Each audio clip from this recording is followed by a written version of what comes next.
The forest stood oppressive, a titan of gnarled trees and perpetual twilight.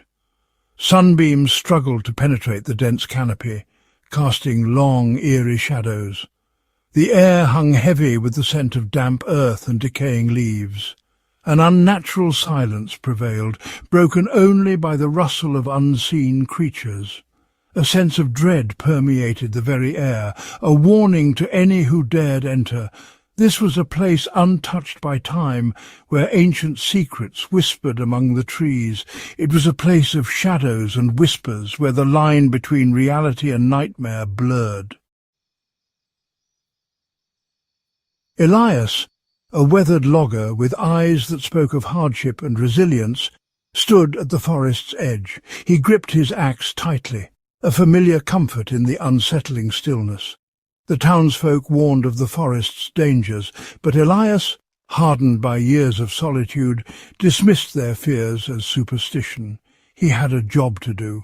A stand of ancient pines, rumoured for their strength and value, beckoned from the forest's depths. The promise of prosperity outweighed the whispers of unease that pricked at the edges of his mind. With a deep breath and a silent prayer, Elias stepped across the threshold, venturing into the unknown. The forest seemed to close in around him, the silence now a tangible presence. Elias pressed on, his boots sinking into the soft moss-covered ground. The air grew colder, the shadows deeper as he ventured further from the forest's edge. A twig snapped underfoot, the sound unnaturally loud in the oppressive quiet. He thought he heard his name, a whisper carried on the wind. He stopped, his senses on high alert, but the sound was gone. Just the wind, he told himself, his grip tightening on his axe. But doubt, like a seed planted in fertile ground, began to take root in his mind. The deeper Elias ventured, the more oppressive the forest became. The trees seemed to twist and contort, their branches reaching out like skeletal fingers. He stumbled upon a clearing, a dilapidated cabin standing as a lonely sentinel in the encroaching darkness. A sense of unease washed over him. The cabin was clearly abandoned, its wooden walls rotting, the windows boarded shut. He felt a presence there, a lingering sorrow that clung to the decaying wood like cobwebs. Local legend spoke of a family that had vanished in the forest, their fate a mystery. He pushed the thought away, but the unease lingered. Section 5. The Logger's Resolve. Nightfall descended, casting long, menacing shadows that danced and writhed like living things. Elias, his resolve shaken but not broken, decided to make camp. He built a fire, the flickering flames providing a small measure of comfort against the encroaching darkness.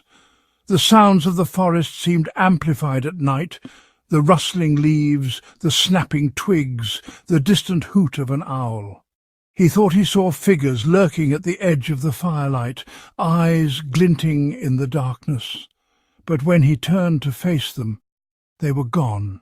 Fear, cold and sharp, began to claw at his courage. He was being watched. He felt it with every fibre of his being. But by what? Section 6. A Glimmer in the Darkness.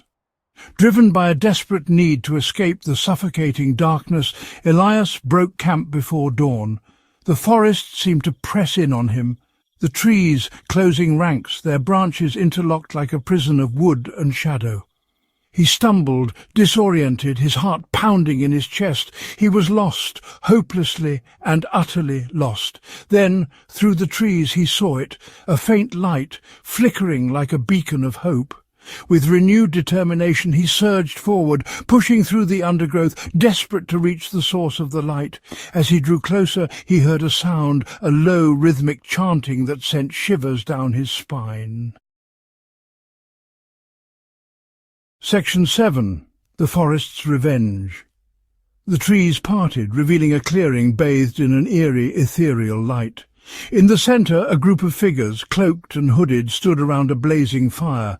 Their chanting grew louder, the sound ancient, primal, unsettling. They were swaying in unison, their hands moving in strange, ritualistic gestures. As Elias watched, frozen in a mixture of fear and fascination, one of the figures turned towards him. The hood fell back, revealing a face that was not human, a grotesque mockery of human features, twisted in a silent scream. The chanting ceased. The figures turned as one, their eyes burning into him with a malevolent intensity. Section 8. A desperate escape! Panic seized Elias. He turned and ran, crashing through the undergrowth, his lungs burning, his heart threatening to burst out of his chest. The chanting resumed, louder now, echoing through the trees, urging him on. He could hear them behind him, their footsteps swift and silent, gaining on him. He didn't dare look back. He ran until he stumbled and fell, his body battered and bruised. He lay there for a moment, gasping for breath, the sound of his pursuers drawing closer. With a surge of adrenaline, he scrambled to his feet and ran again, driven by pure primal fear. Section 9.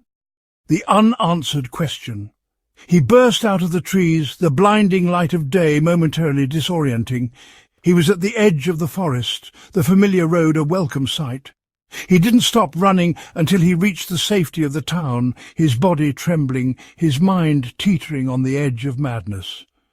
He never spoke of what he had seen in the heart of the forest, but the experience left its mark. The townsfolk noticed the change in him, the haunted look in his eyes, the way he would flinch at the sound of the wind in the trees. And they wondered as he did what truly transpired in the depths of the dark forest, what ancient primal force he had awakened.